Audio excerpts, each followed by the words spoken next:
So if the actual facts don't back up this notion that Black people just need to change our behavior and we could eliminate the wealth gap between Black and white Americans, why are these myths so persistent? Well, I think part of it is ignorance. I think that people have misperceptions about a number of things, and some of these misperceptions are about American history. So just give us your thoughts on that. Well, that comes from a paper that Darity actually co-authored with several other economists and social scholars, I guess is a proper way to identify them, called What We Get Wrong About Closing the Racial Wealth Gap. And they touch on 5 different points, and some of what Nicole Hannah-Jones is reading from her pad comes, those are questions that are directly being asked in that paper. It's a great paper. I urge everybody to read it, man, because it really destroys those myths. And, a lot of that type of information actually has not been circulating anymore in the reparations movement. A lot of people have gone a bunch of different ways, and they're not promoting the information due to issues that they have with people. So, it's time for pieces of information like that to get back circulating. But yes, Dr. Darity was on point. Mm-hmm. My brother Ali and I were on Nicole Hannah-Jones's thread. It's about a year and some change ago. So we were schooling her on this Freedmen thing. And if I was thinking, I would have sent you the clips prior. And she went on a podcast with Michael Harriot and I think Tremaine Lee. And she started talking about the very things that we were teaching her about this Freedman status. She then went on with Ali Velshi on MSNBC, and Ali Velshi opened up talking about the very things that we've been teaching for the past 5 years about Freedman status and skirting around race to bring remedy to our people. To the channel. Nice to have you. Good for you to be here. Peace. Thank you for having me. I'm glad to be here to give a breakdown from our understanding of what we call remedial justice and the things that we're working on to, ensure that our people receive this justice that we've been fighting for a long, long time. So thanks for having me. Thank you very much for coming on. So one of the things that I wanted to ask, because we have went over the reparations argument many times over the show, right? We went over it here. I also, along with others on Revolutionary Blackout Network, which is a network I'm also part of, we've discussed this ad nauseum about why reparations are something that is owed, why it is still valid today, and why we must have reparations. So that argument has been done. One thing I would like to ask is the difference between status-based reparations and lineage-based reparations. What are the differences? What are the similarities? And why is one better than the other from a legal standpoint? If you can, for us, please. Well, we first got involved in the broader because I've been advocating for reparations for years. I have a track record of it. But when we got into the broader reparations fight, the terminology was lineage-based reparations. And it is the terminology that's pervasive right now, right? When you hear people speak about reparations, they're typically talking about it has to be for the lineage. And that is true. Don't get me wrong, that is true. The problem is when you're drafting legislation, we know that the Supreme Court has ruled that any race-based legislation is unconstitutional. Any race-conscious legislation or programs is also unconstitutional. We witnessed this with the ruling of Students for Fair Admissions v. Harvard back in June of 2023. And it proved the point that we came into the space making, which was you cannot do racial reparations. Out of that, our understanding began to grow. We started to look at the legal aspects of legislation and start doing a little more research. And one of the things that we found was that race is also tied to lineage.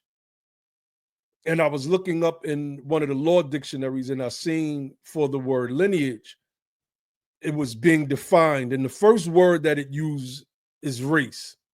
Then it goes through the definition, and before you get to the final words, it says race again.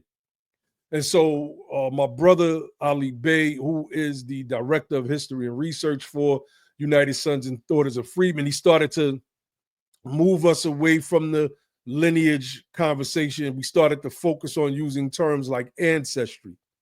But then we started to realize that, wait a minute, I don't think the ancestry terminology is good either, because there was a Supreme Court case out of Hawaii, Rice versus Cayetano. And in that case, there were some Hawaiians that were trying to use the fact that they are of a specific lineage, their ancestry, et cetera, et cetera. I don't know all the full details of the case, but the Supreme Court ultimately ruled that lineage or ancestry was in fact a proxy for race. And so we started a few years ago to move away from that language, and we started to craft language, some of which I can pull up in a few as this conversation goes along, some of the work that we've done, the actual legislation that we've drafted with our own hands, and, you know, just to get a broader understanding. But that's it in a nutshell. So thank you very much for that, because a lot of times you hear that among many different groups. You hear that lineage based from many different groups of people. I think, namely, if I'm correct, I think ADOS, the American Descendants of Slavery, I think they use lineage based as well. And so as far as the legal underpinnings, because if I'm correct, I think if you were to tie it to race, it would be a violation of the 14th Amendment. And so protections clause, that's right. Yeah. And so it has to be through a status. If I'm trying to basically melt into my mind everything you just said, if it's based on a status, then that means it's just like, for instance, the people that are Japanese that were interned in World War II. Not all Japanese people got reparations, but the ones who were interned and their descendants were the ones. So it'll be status based. So let's say it's the 1950s or the 1960s, and you're a descendant of somebody that came from Japan. You wouldn't be entitled to those reparations because your ancestors were never interned, or your parents or grandparents were never interned at that point in time. So therefore, you would not be owed reparations, even though you're Japanese. So it would be the same as for those of us who are Black Americans who have descended from victims of chattel slavery. Am I getting that whole process correct?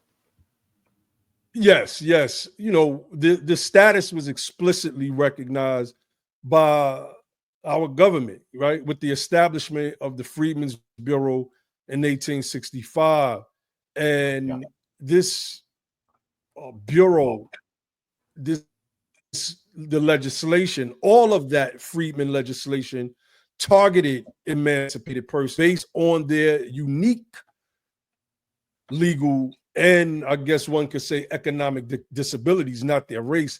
Senator Charles Sumner out of Massachusetts, one of the key architects of the Reconstruction era in general, he emphasized that we needed a Freedmen's Bureau, not because these people were Negroes, but because they were men who had been for generations despoiled their rights. Right, the Bureau's scope was for, quote, such persons as were once slaves, not all persons of African descent. Charles Sumner highlights and emphasizes that in several areas in the formation of the Freedmen's Bureau, going off of the inquiries made by the American Freedmen's inquiry position. So your analogy was definitely spot on. Okay, thank you very much for clarifying that. So a lot of times when we talk about reparations, also because there's some people who may say, "Well, I'm Black. Can I get reparations from the United States?" Come to find out, when you think deeply about it, just because you're Black doesn't mean that you are a descendant of chattel slavery within the United States. You could be a descendant of chattel slavery from other countries, but that would depend on the country that was occupying that land at the time. Like, for instance, if you're from Haiti, you are owed reparations, but not from the United States, but you were owed reparations from France, right? The same thing if you were from Jamaica, then you would get your reparations from Britain. Or if you're owed reparations and you're, let's say, an Afro-Brazilian, you would be demanding reparations from Portugal. So this basically means that the reparations that you're focused on, as well as many other reparations activists are focused on, are the reparations for the descendants of chattel slavery on this land, what many Native Americans call Turtle Island, or they call it this land that we are currently on. And so it would be, this is a more concentrated fight for this descendants that were the descendants of the chattel slaves that were from here, that landed here on whether it be in the Carolinas, Virginia, Rhode Island, so on and so forth.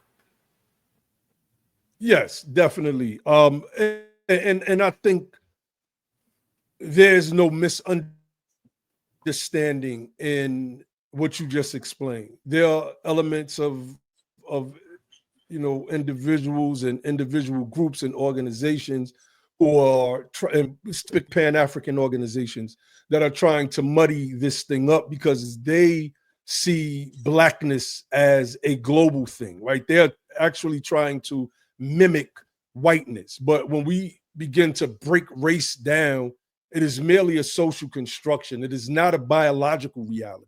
Modern scientific consensus shows us that race is a social construct that has genetic variation.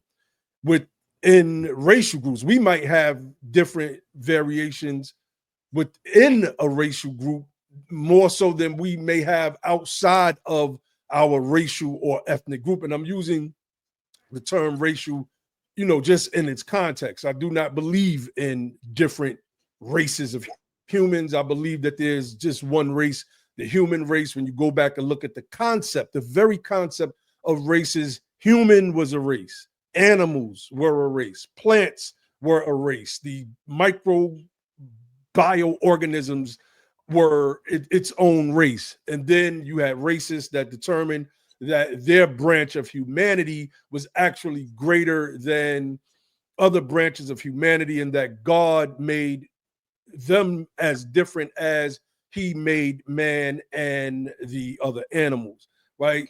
But when we look at this thing for what it is, Federal Directive 15, which was established in 1977, set the racial categories for federal agencies. And it's specifically stated that these classifications are not scientific or anthropological in nature. And the most important part of that memo was that it said that it should not determine eligibility into any federal program. So when you're looking at race, when you're looking at lineage, which the courts have coupled with race in the same way that African American was coupled with Black in 1997, 20 years after the first special policy directive, as it's called now, 15, was produced, then we start to see that we can't use either of those things moving forward because they're just going to fall flat on their faces. Yeah. Okay, so let's take a look at your website, because I wanted to talk about some of the things in your website as well. So I was looking at our agenda, which basically spells out exactly what you would like to do. So number one says, by the way, the 13th Amendment in 1865, our enslaved American ancestors were free from private bondage nationally. Congress passed the Freedmen's Act of 1865 and 1866 on behalf of these, our freedmen ancestors.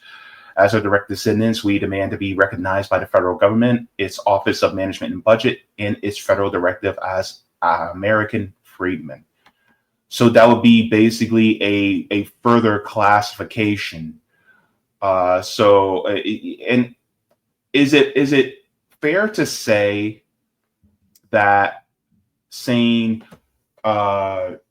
freedmen, Black American, foundational Black American, there's another some other ones that they said that they would like the term American Negroes being brought back for the sake of reparations arguments.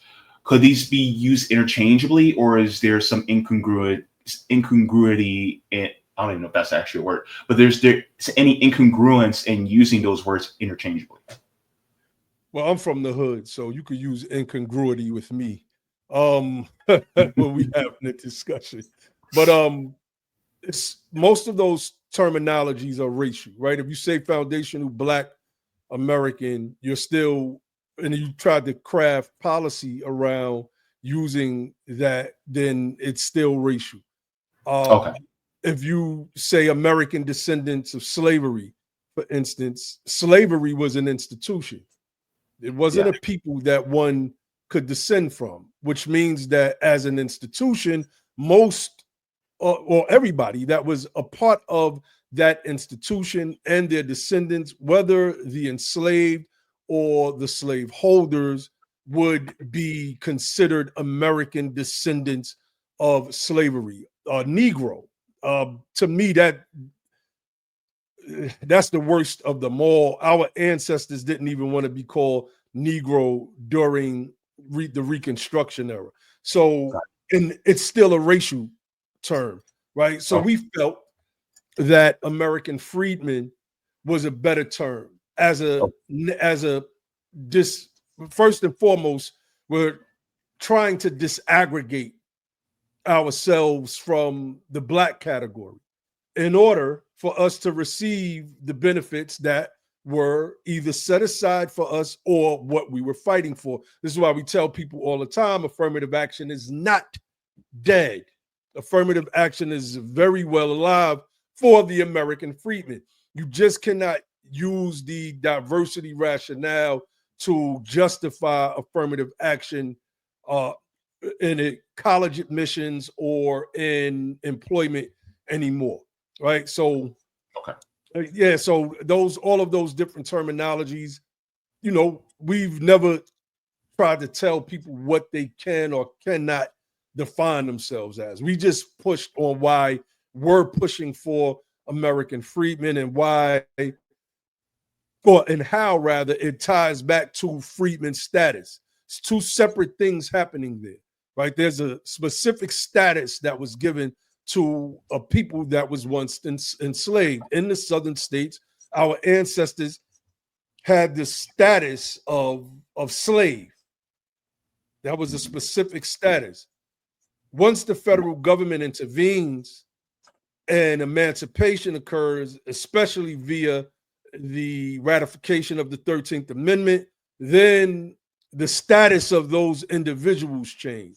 It's like being a prisoner, right?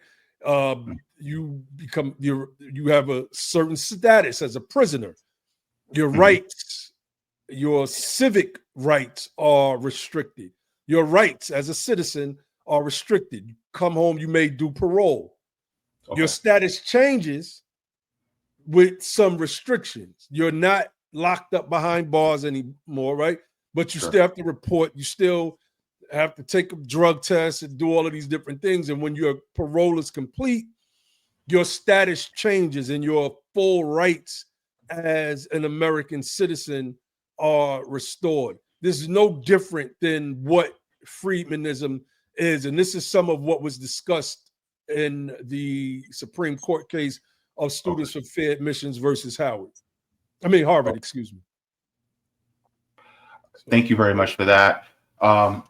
So to kind of, hover over your example a little bit further, it's it would be likened to if, let's say, I went to prison, but then I was released from prison. I served my sentence or was exonerated, whatever. If I'm exonerated for, let's say, something I didn't do, or I was held there illegally, and then let's say the court were to award me money for imprisoning me, that money would go to me, not to somebody who is my neighbor, not somebody who is, not even to people who are related to me. The money will be directed to me. And so in that analogy, it speaks to how a lot of people who would think that they are owed reparations, they may not be, due to their lineage not necessarily being here. Like, for instance, if somebody came right after the Jim Crow era has ended, well, they wouldn't receive reparations. Many wouldn't even receive reparations even if they came during the Jim Crow era, because their parents, the people who came here, were not enslaved. They may have been victims of racial injustice, which is a whole separate thing, right?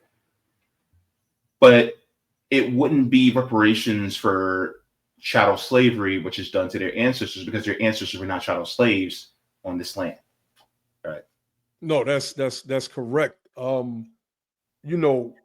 Historical legal sources, and we could go back to Walter Vaughn, who teamed up with Callie House, but his 1890 publication, where he speaks about and defines who the American freedmen were. There's the 1906 Cyclopedia of Law and Procedure, which defines American freedmen as those released or emancipated from slavery and their descendants, right? There was a case, Fairfield versus Lawson, in 1883, a Connecticut Supreme Court case, which stated that the term freedmen refers to emancipated slaves and their ancestors. So when we're speaking about the American freedmen, we're speaking about a specific class. Even if you came during the Jim Crow period, let's just say from the West Indies, you are not a part of that class of persons. And this is why Charles Sumner said that this was for those people that went through enslavement and not for Africans in general, right? He stressed that part twice in his 1864 book. The name of it escapes me at the moment, but this was toward the buildup to establishing the Freedmen's Bureau. So, we have the history down packed, and you can't escape it. The courts cannot escape it. Even when going back to the status issue, during the oral arguments, October 2022, excuse me, the oral arguments for Students for Fair Admissions versus Harvard, Justice Gorsuch is having a back and forth with Cameron Norris, who was one of the attorneys for Students for Fair Admissions. And Gorsuch starts to press him on a previous conversation that they had about benefits going to the descendants of slaves. This is using their terminology. I don't like to use slave as a noun. I say slave as a condition, and I would say enslaved persons as opposed to using it in that way. But I'm repeating what they're saying. So, and the lawyer tried to backtrack. No, that's not. Gorsuch reminded him, well, earlier in the conversation, you did confirm that the descendants of slaves received benefits not based on their race or their skin color. And ultimately, what was meant by that, and this was highlighted in the New York Times article covering those oral hearings, they were speaking to the status of our people. The concurring opinion of Justice Clarence Thomas in that same Students for Fair Admissions case, the affirmative action case, he says that one of the first things that the country wanted to do after the Civil War was repair the broken nation, of course, and then determine the status of the newly freed slaves. So, and that was a part of the debate between he, especially with Ketanji Brown Jackson, that freedmen was not a race conscious term, that freedmen was in fact a race neutral term. So we feel on our end that we have all of the components to push for true remedial justice for our people and withstand the challenge. We believe that it will not see a strict scrutiny test. You know, there's 3 levels of scrutiny that the court applies to certain situations. Intermediate, rational scrutiny. Well, no, excuse me. Intermediate scrutiny, rational scrutiny, and strict scrutiny. Those first 2 could be out of order, but strict scrutiny is the toughest. The government has to narrowly tailor legislation, policy. In order for it to go specifically to us, they would have to narrowly tailor it. You can't do that with the broader racial categories. And when you're reading the Supreme Court case, Gorsuch and what's the other justice? His name is escaping me right now. Kavanaugh? Who? Yeah, Kavanaugh. They're touching on this very thing. Matter of fact, that was Kavanaugh that had the back and forth with Cameron Norris. It was Gorsuch who pretty much broke the race thing down in his concurring opinion for the affirmative action ruling. So yeah, we believe that it will not reach a strict scrutiny test because we're dealing with, this is what we believe. We're not saying that we're lawyers, but we've studied this thing around the clock, and we believe that we have the best reparations plan moving forward out of all of those different groups that you've mentioned. Well, you actually sound like a lawyer, so thank you. I'm from the hood, so I always think I just sound straight like I'm from out the housing project. So, but thank you, I appreciate that. Hey, look, I'm gonna tell you this, and you probably know this too. Some of the people who know the law the most are some of the people who are from the hood. Well, that's true. They're trying to get that time back. If they've been in the pen, they know the law. They've been studying. That's a fact. Yeah, that is a fact. Yeah. But I want to thank you for that, because there was somebody in my comment section that actually was asking about this. It says, does a person have to be pure Black American to receive reparations? And I think this is involving people who are more on the mixed race side. Mm-hmm. Like if they are part freedmen and then they are part white, or maybe they're part freedmen and then they're part Black immigrant. You know, that's actually a really good question, because I do have family members who are part freedmen, mm-hmm. but at the same time, they are part white or they are part Black immigrant. So would this still apply to people who have one parent that's freedman and the other one that is not? Well, we've adopted a part of the criteria set forth by William Darity and A. Kirsten Mullen, that you have to have at least one ancestor that can be traced back to the slave labor camps in this country. You know, they call them plantations. Plantation sounds rosy and sweet and nice to me. Yeah. So I call them what they were, slave labor camps. And just to answer that question, now, the courts call what we went through the badges and incidents of slavery, the things we went through after slavery. Those things still exist today. The persistent wealth gap is the primary proof that we have that the badges and incidents of slavery have been effectual upon the body of the families of American freedmen collectively. But we use a term, it's an old Roman term, macula servitutis, which means the stain of slavery. It's technically the same thing. And as we give breakdowns in our criteria, we ask, has that stain of slavery been bleached out? So let's just say after our people were emancipated, and there was a brother, a black man, he married a white woman, and they had children. Now, this is a freedman, freshly emancipated, but he marries this white woman, and they have mixed children. Now, let's just say those children chose to identify solely with their European or white side.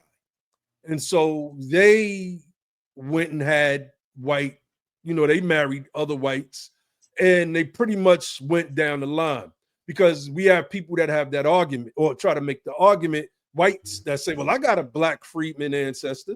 Am I eligible for reparations? No, because the stain of slavery has dissipated each time you mixed away from your freedman base.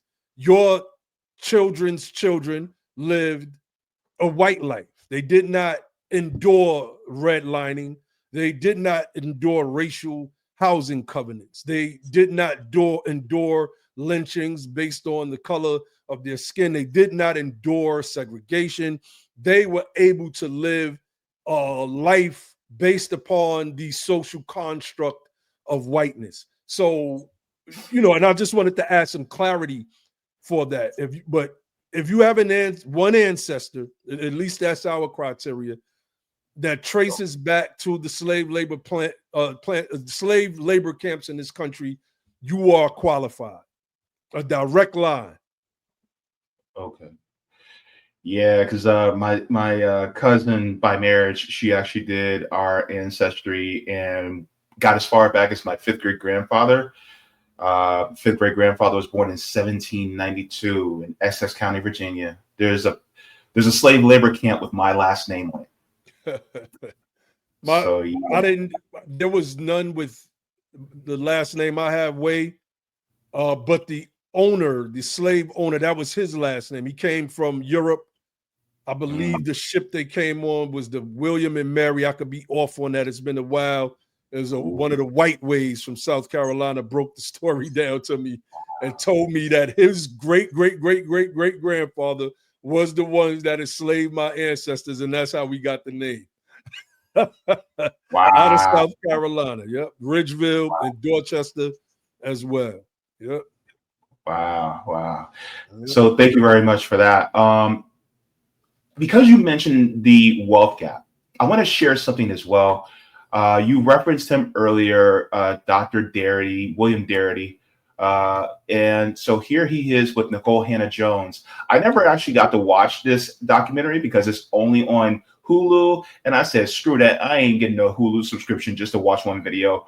But this is key point I wanted to share. When he's actually talking about the racial wealth gap.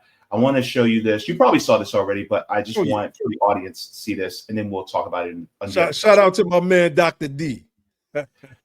Yeah, I actually want to get his book, From Here to Equality. I really want to read that book. So Definitely. All right, so let's go. Does marriage close the racial wealth gap for Black Americans? Apparently not.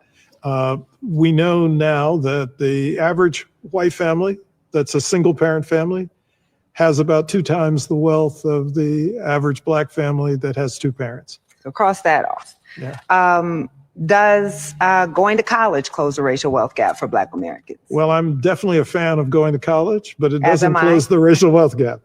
A Black head of household with a college degree has 2/3 of the net worth of a white head of household who never finished high school. Cross that off. Yeah. What about savings? Black people should just stop buying Jordans and save their money. And if they did that, if they saved all their money and were better savers, they could close the racial wealth gap. Right. So if Black people weren't so attracted to bling, we'd eliminate the racial wealth gap. Well, the evidence suggests that that's not true either. If anything, if we were to take into account the income of a household, Black households save as much as white households. And in fact, in some income categories, Black households actually have a higher savings rate than white households. So if the actual facts don't back up this notion that Black people just need to change our behavior and we could eliminate the wealth gap between Black and white Americans, why are these myths so persistent? Well, I think part of it is ignorance. I think that people have misperceptions about a number of things, and some of these misperceptions are about American history. So just give us your thoughts on that. Well, that comes from a paper that Darity actually co-authored with several other economists and social scholars, I guess is a proper way to identify them, called What We Get Wrong About Closing the Racial Wealth Gap. And they touch on 5 different points. And some of what Nicole Hannah-Jones is reading from her pad comes, those are questions that are directly being asked in that paper. It's a great paper. I urge everybody to read it, man, because it really destroys those myths. And, a lot of that type of information actually has not been circulating anymore in the reparations movement. A lot of people have gone a bunch of different ways, and they're not promoting the information due to issues that they have with people. So, it's time for pieces of information like that to get back circulating. But yes, Dr. Darity was on point. Yeah, so I also want to share this article as well, because a lot of people do not know this. This is actually deep. But before real brief. Mm-hmm. My brother Ali and I were on Nicole Hannah-Jones's thread. It's about a year and some change ago. So we were schooling her on this Freedmen thing. And if I was thinking, I would have sent you the clips prior. And she went on a podcast with Michael Harriot and I think Tremaine Lee. And she started talking about the very things that we were teaching her about this Freedmen status. She then went on with Ali Velshi on MSNBC, and Ali Velshi opened up talking about the very things that we've been teaching for the past 5 years about Freedmen status and skirting around race to bring remedy to our people. So, I mean, we don't have that much time, but I could have pulled those clips up to play them. And I don't know if if they would let your channel play them without striking. I don't know how Kick works. If you could play it on Kick without. If it's like MSNBC? Yeah, or... MSNBC is. Oh, sure, yeah, definitely, that's fair use. Okay, let's see if I can pull it up while you're pulling up your article. Okay, well, while you're doing that, I want to share this article with the audience because I think this is also pertinent to the information that we're talking about. Because a lot of times people don't know this, and this is how serious it really is in this country, especially for Black Americans. Now, this is out of the Guardian, so you have to take everything with a grain of salt from the Guardian. But this one talks about the inequality. This article came out over 7 years ago. It says median wealth of Black Americans will fall to 0 by 2053, warns new report. So we're talking about 28 years from now. It says the study predicts huge and growing gulf between white U.S. households and everyone else could be disastrous for the future of America's middle class. So let's take a look here. It says with the U.S. set to become the majority minority by 2044, researchers say it spells major economic peril for the nation.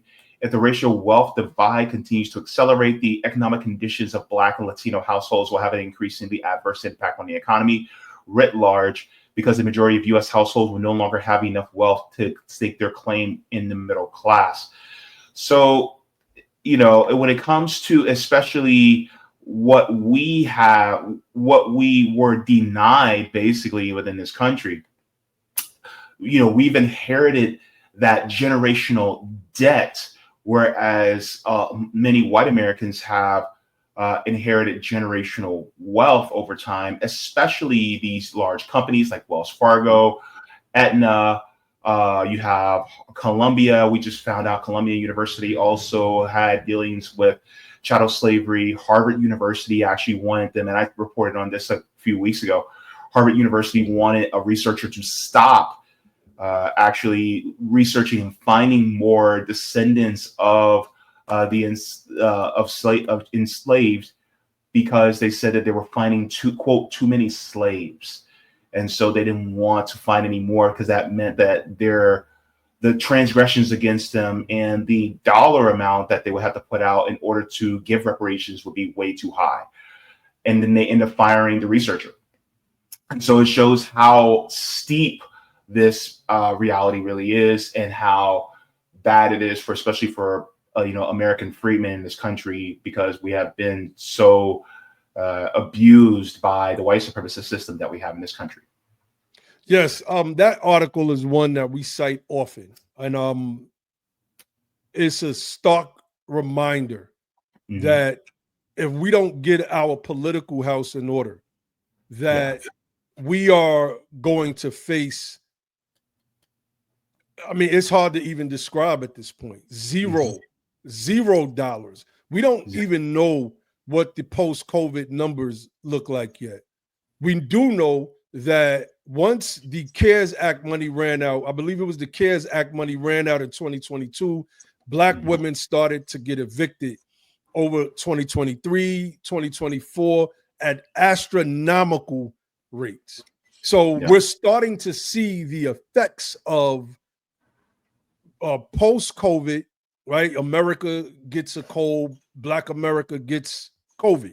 It's like it's worse than the flu. So if in the way that we mitigate this is by getting our collective political house in order. So my organization, United Sons and Daughters of Freedmen, and our other organization, the political arm of our organization, Be the Power, we are advocating for what we call the Back South strategy. Charles Blow wrote a book called The Devil You Know. We actually interviewed him on our platform. I urge everybody to get that book, The Devil You Know, and listen to my words here. We need to have voting majorities, non-coalition voting majorities in at least 9 southern states, right? And I don't want to name all 9, but I can, Georgia, Alabama, Mississippi, North Carolina, South Carolina. We need voting majority. We need 51%. This means that we're going to have to start a reverse migration process. And I know it sounds difficult, but if we are going to change anything about what's coming in that 2053 projection, we're going to have the political power. Tammy Duckworth and Macy Hirono, 2 Asian American senators, told Biden that if he didn't pass legislation for the Asian American Pacific Islanders, this Biden just got into office, that when it came to nominate his justices and other appointments, they were going to sit on their hands. And you need these 2 votes. So my thing is, could you imagine if we had 2 senators, if we controlled Mississippi, we were to bring out 2 senators from Mississippi, 2 from Georgia, 2 from South Carolina, without just 2, and we're good. Imagine 4, imagine 8. So this is a part of our plan. It's on our agenda, on our website, usadof.org. I urge everybody to check out our websites. BeThePower.org is our other website. Look up our plan. We are moving our actual agenda. So one of the things that I will say is I tell, and me and my comrades at our RBN, by the way, my homegirl sister, Savvy Sab, she actually had Dr. Darity on her channel. Shout out to Savvy. She had us on a couple months back for our board, me and my team. Oh, yes. Sister. Matter of fact, She was doing a break. Cousins now. Okay. Yeah. She was doing a breakdown to one of my tweets a couple weeks ago. A tweet because I didn't like the language that Trump used when he said the 14th Amendment was for the children of slaves. That is horrible, horrible language. The 14th Amendment was for the freedmen and the children of freedmen, right? Yeah. Not slaves. You're trying to use slave as this like noun or this pronoun to describe certain individuals. No, we're not that. That was a condition that we were, unfortunately bound in, but that's not who we are. We are human beings, the first human beings to ever walk the planet Earth, actually. So respect our humanity. Yeah, shout out to Sister Sabby Sabs. I definitely agree with your logic there. It is very sound. So I love the way that you want to continue to, insert our humanity. I love that. And thank you very much for that as well. So I'm blanking on what I was about to ask you. This stuff happens. Oh, there was an article that I was trying to get up as well.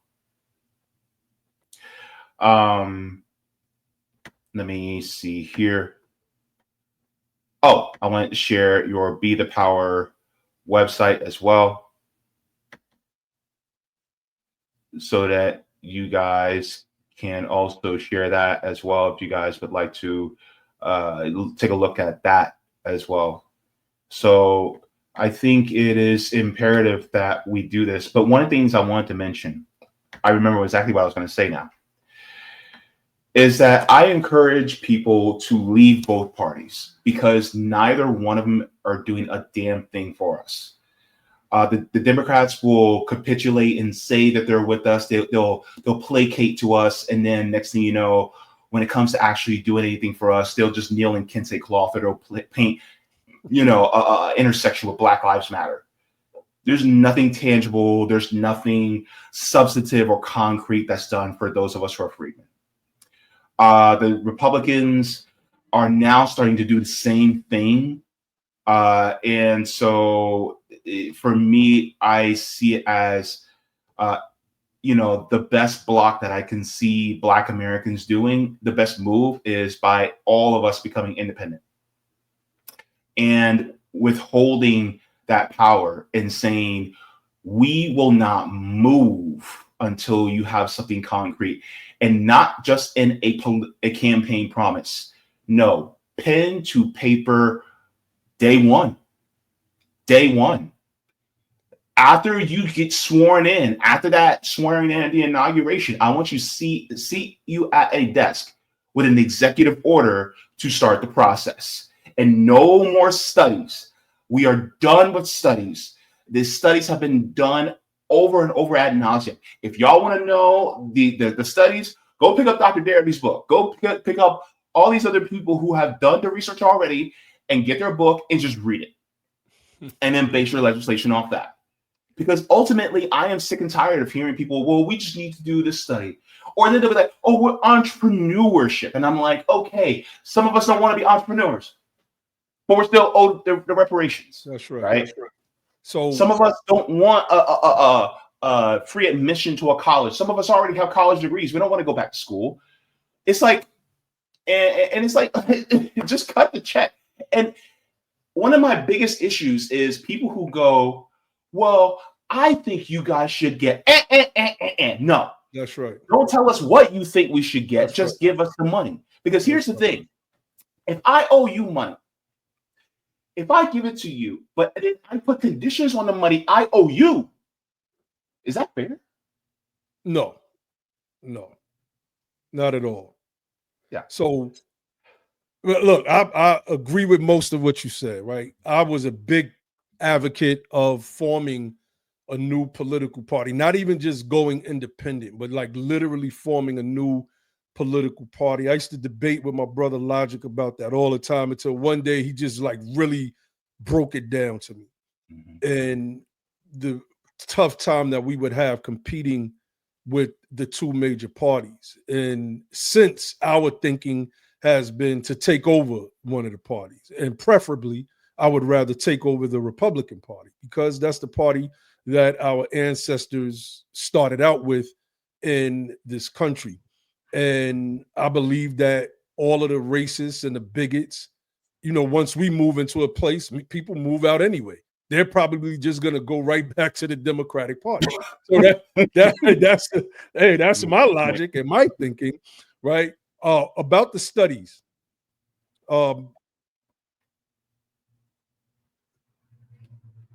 We have to have a study. We have to have a study at the federal level. There has to be a reparation, and I get why people are saying what they're saying, right? Go read. All you got to do is read Darity's book, right? Because it contains a lot of what we need. But the reason why you do the study is there's budget constraints. There's a bunch of different elements that go into why you have to do this particular type of study, right? The cost of reparations for us could run into quadrillions collectively. You have your direct cash payment portion, which Darity, right? We go by those numbers between 17 and 19 $million. So that's about maybe $350,000 to $400,000 per person over a 10-year period, along with free education for those, like you said, that do want college degrees. How about free agricultural training for those that want to get back into the fields? Our people, we've been notorious for working fields our whole lives, not just as slaves, but going all the way back to the African continent, et cetera, et cetera, et cetera, right? So, we can look at it from the perspective of we don't need, but that thing has to be put on the books, because the very next thing after the study would be an official apology from the United States of America. We've never received an official apology, because that would be acknowledgement. After acknowledgement comes redress. After redress comes closure.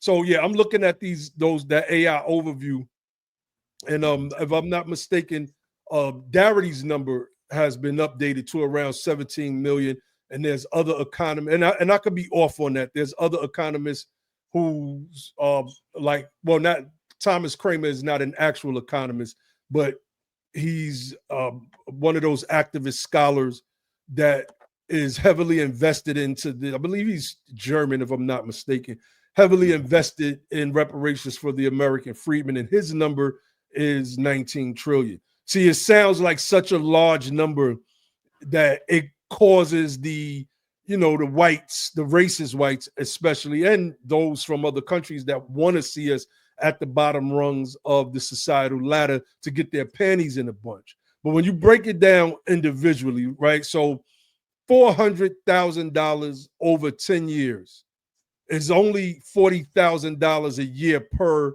American freedman. You're not asking the United States of America to cut $19 million worth of funding in one fiscal, right, swipe or signature of the pen or press of the button.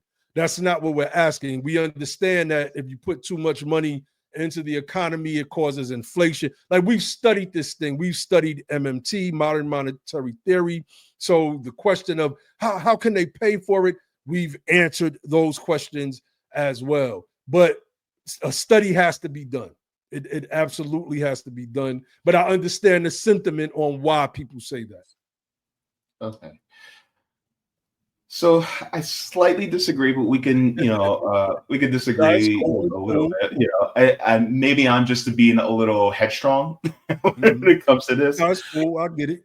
Yeah, but as far as I was reading, it's I think the highest number I saw was $6 quadrillion when you take into account the money. And here's a funny thing. Just everything. Yeah. Here's a funny thing, though. Back in 2020, March of 2020, when the market was crashing because of the pandemic, they convened, the House convened, as well as the Federal Reserve, and they dumped $4 trillion into the market. No problem. The Pentagon can't account for over 21 trillion. It's like, if you want your reparations, there you go, right there. That's or right. If you want to talk about money that we give to others, I mean, we could just stop giving money to Israel. We can stop giving money to Ukraine. That's right. We can stop giving subsidies to these big fossil fuel companies, which a lot of them are actually, causing racial, environmental hazards to us anyway, to a lot of us. All these big corporations that are harming us daily. Well, we can get our reparations from them. We can get our reparations from the endowments of especially a lot of these Ivy League schools that have something to do with, being a part of chattel slavery. We could also go to a lot of these companies like Wells Fargo and Aetna and many of these other ones and say, hey, we need our checks back from them too. And so when a lot of people who go, oh my God, you want us to pay that much? It's like, baby, you're already paying. We're just talking about redirecting the money. That's basically all we're talking about. Just redirect the money to the people who are owed. That's right. Because we don't owe Raytheon. We don't owe General Dynamics. You know what I mean? It's crazy when people, when you hear about we're about to spend $1 trillion on defense. And Black Americans or Freedmen. Can you share my screen real quick? Sure. I'll just while you're in the flow, I want to pull this up. This is something that we highlight on our platform all the time. Ooh, foreign aid. Can you send that to me? The world receives from the. I got you, and I sent you those links to the Nicole Hannah Jones piece. I had to email them to you because I had to get them from my phone. But we're looking at this is, I mean, like these are countries that some of these countries hate us, right? 3.7 billion to Iraq, 3.2 billion to Israel, 1.5 billion to Jordan. Like, I mean, like, come on. The people from Kenya or Nigeria that say that American freedmen do not need reparations. Well, the United States is giving you guys like $152 million, right? They're giving you aid annually. Like, what are you talking about? You want to receive money from the U.S. and don't want us to receive money, right? So it's a bunch of bad arguments, man. But this is just one of the things that we talk about all the time. We talk about remittances. Let me see if I can pull that one up. And do I have that saved? Yep. Now check this one out.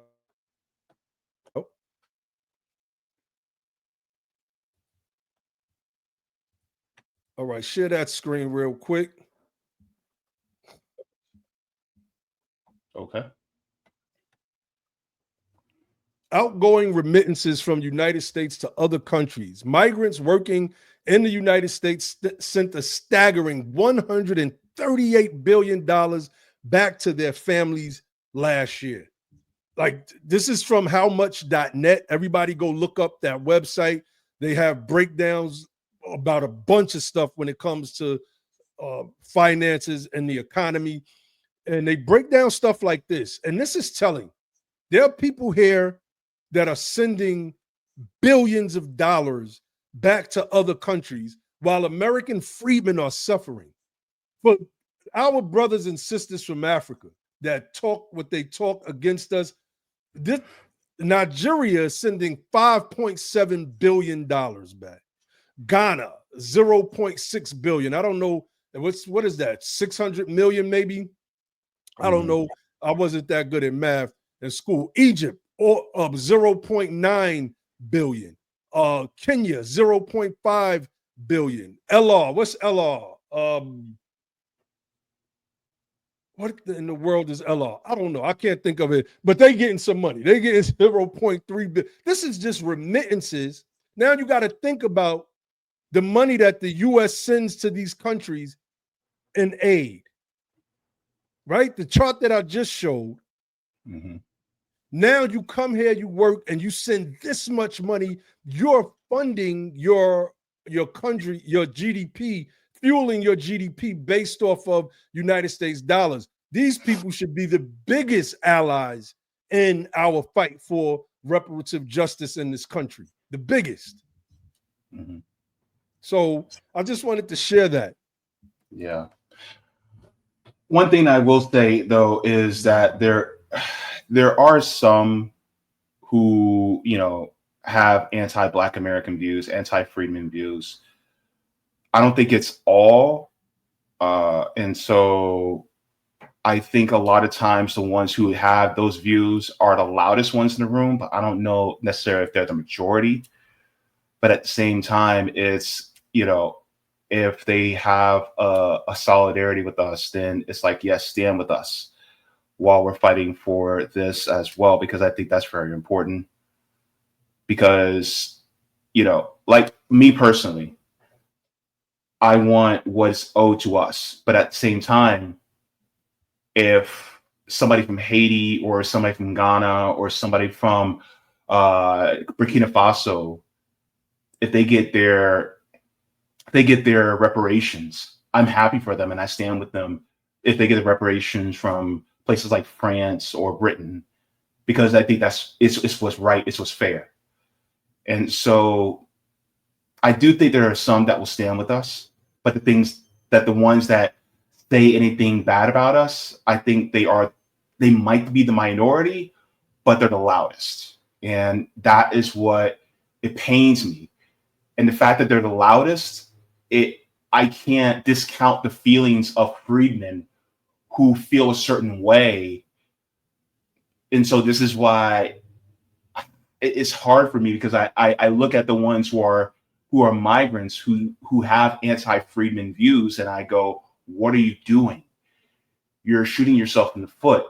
But at the same time, I don't want us as freedmen to generalize other immigrants as well, because we don't like to be generalized either. So I feel kind of stuck in the middle in that way. No, I agree with you. I agree with you. We don't do the immigrant banging and all of that crazy stuff. Now, if you bring it to us, we will return. And when we not throwing stones, we dropping bombs. So other than that, you know, trying to keep this whole diaspora war thing going is fruitless at this point. I believe that our energy needs to be directed toward forming ourselves a political base and the real power, right? The real power, because holding Twitter spaces, going at Africans every other day is not productive. Them people are sending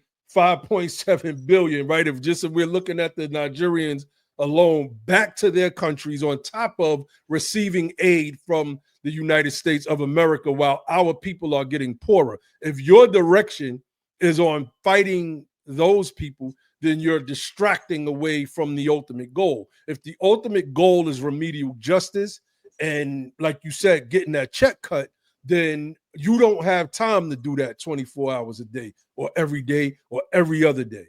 You respond to things as they come and you let it go. What energy are you putting into building a political power base? That's the key. Yeah, definitely. Man, there was so much more I wanted to talk about, but because due to the sake of time, I already promised you only 45 minutes and we already went over, man. Oh man, this was such a great conversation. We come back again soon. Oh, definitely. I got you. Definitely, man. All right. And also, what do you have coming up next, and what moves are you doing in order to push this agenda forward? All right, so let me show you real quick. Oh, and I forgot. Can I play the segment that you sent me already?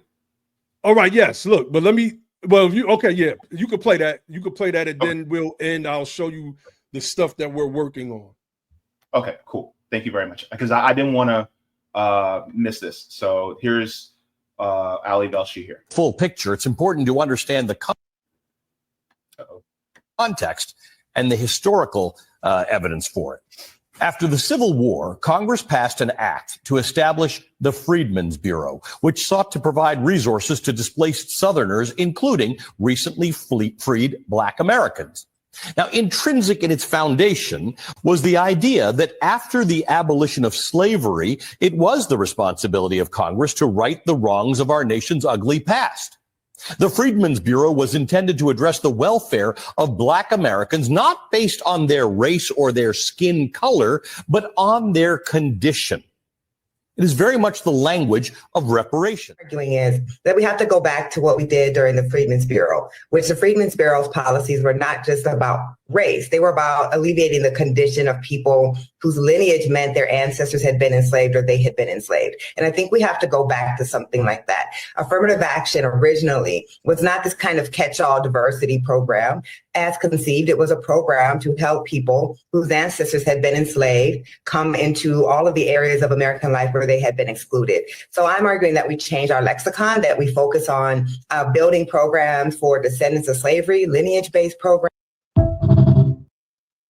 So that's one of them, but you can hear it. Like this is after me and my brother Ali went on her thread and schooled her up. And then there's another clip with Michael Harriet as well that I sent you. Okay. All right. Perfect. Let's take a look at that as well. Thank you very much for sending me these two. Oh man, you're welcome, man. Mm-hmm. Ooh, okay. I believe this is very educational for me too. So. Oh, definitely. Yeah. All right. So let's get here. They're saying, give us a Freedmen's Bureau. Oh. Right? Call us freedmen. Give us our own ethnic identity. I know I'm talking a lot. This is the last thing I'm going to say. Sorry. But I've tended to think about it the way we treat indigenous people, Native Americans, members of sovereign nations, right? They have an entire branch of the government called the Bureau of Indian Affairs. They get certain benefits. They have gotten some reparations, and they're treated differently not because of their race. This is not a racial designation. It's a designation about being part of a sovereign nation. I think we can do something similar with people who descend from slavery. Reenact the Freedmen's Bureau and treat us differently, not because we're African, but because of our lineage system. So you can hear in her language some of what I broke down to you earlier, right? The senator out of Massachusetts, Charles Sumner, talking about we need a Freedmen's Bureau, not because they're Negroes, but because they're men who have been for generations despoiled their rights, and not meaning to include generally people that came from Africa. It's just this particular class of individuals. The problem is trying to keep everybody on the same page. Everybody is so party centric that they're more so party first, and that becomes the problem. And they can't get past that. They just simply will not get past that. And so she took the information that was on the thread and she went and shared it. But now us collaborating to do something together, we don't align with the Democratic Party, right? And then I say that because we don't align with the Republican Party either. But we don't align, and they expect us to just automatically be in alignment with the Democratic Party. But that's just not how things are supposed to work. We are demanding something. And in that, we're not aligned with anybody except those that agree with the things that we are, that we're advocating for. So she spoke about the Freedmen's Bureau, because this is what we told her that we were building and what we were doing across the nation. This is our bill, written by the United Sons and Daughters of Freedmen, Bill H4351. It's in the state of Massachusetts. It's submitted by Representative Fluker Reed. And it is to establish a Massachusetts agency of Freedmen Affairs. When you go back to our 12-point agenda on our website, usadof.org, you see that is the first point of our agenda. So what I'm saying is we not only have a plan, we're actually working that plan, right? So I'm gonna be brief because I know you have time. We're supposed to only do 45 minutes. I just want to read this opening section. The Office of Freedmen Affairs, Section 1, the Commonwealth recognizes the unique needs of American freedmen, defined as descendants of persons emancipated from slavery in the United States. We're very specific with our language. It acknowledges their historical and ongoing marginalization and cultural erasure. This chapter establishes the Office of Freedmen Affairs, acknowledging the historical and ongoing marginalization and cultural erasure of American freedmen. This office will preserve their heritage, address ongoing inequities, and improve social determinants of health through targeted advocacy, policy recommendations, and resource allocation. This is the first of its kind legislation to be introduced. Those people that are the American freedmen, those people that are targeted by this legislation, have a specific status that has been passed down from emancipated person all the way to us today. We've submitted this to their the Massachusetts Judiciary Committee. They poured over it. It took them weeks for them to come back with a big thumbs up and say, okay, let's move forward with this thing. We are truly, truly shaping this fight for remedial justice right now. All right. Thank you so very much for that. Look, you're doing the damn thing out there, and I hope that the success is overwhelming and soon, especially within our lifetimes. I got some gray on me, so hopefully not much more gray will happen. I got some too. They just all up here. My beard won't gray up for whatever reason. I'm trying to look my age, but it's just nature is telling me to stay looking a little youthful for a little longer. Good black don't crack. That's what they say. That's what they say. But yeah, man, thank you for having me again, brother. We could definitely do it another time. This conversation is a conversation that one can talk about for hours, and the work of United Sons and Daughters of Freedmen. A shout out to my whole team. We in NB the Power, our political advocacy arm, we are just getting started, man. I mean, we are like, you talk about the tip of the iceberg analogy. What you see right now is really the tip of the iceberg. We have a lot more work. If you want to join our organization, go to usadof.org, click on that membership link. If you want to support what we're doing, you see our works, you can send a donation via the website as well. We work on our own dime. Pretty much most of the work, even though we're a legitimate 501c3, most of the work that we've done as an organization has been on our own dime. So if you would like to support United Sons and Daughters of Freedmen, visit our website, usadof.org, hit that donate button, get that that tax deductible donation in and help a good cause. All right. Give them some reparations, y'all. That's right. That's right. Because we're only using it for the people anyway. So that's all we use. Like I said, most of the stuff that we've done has been on our own dime, and we've done some things. We've definitely done some work so far. And I always say, imagine when we finally get some money, what's gonna happen? Oh, it's a wrap. It's a wrap. So it ain't gonna be that episode. Oh man, we gonna keep everything copacetic and real, and we're gonna do the damn thing, man. Mm-hmm. All right. Thank you so very much to Mr. Nyhiem. Thank you very much. Don't be a stranger. Definitely. I'll see you on the interwebs. All right, definitely, man. Peace, and thank you again for having me. All right, you're very welcome. Take care. Bye-bye. Peace. Thank you so very much for watching my channel, and I deeply appreciate it from the top and bottom of my heart. If you wish to support the channel further, so I can keep bringing you content that is educational and informative, you can become a patron on patreon.com/Jaybefaunt. You can find that link in the pinned comment or in the description below. No matter what you give, you'll be supporting independent media and education that helps make the world better. Thank you so much, and you can watch more of my content here. Mwah. Forehead kisses, and have a beautiful day.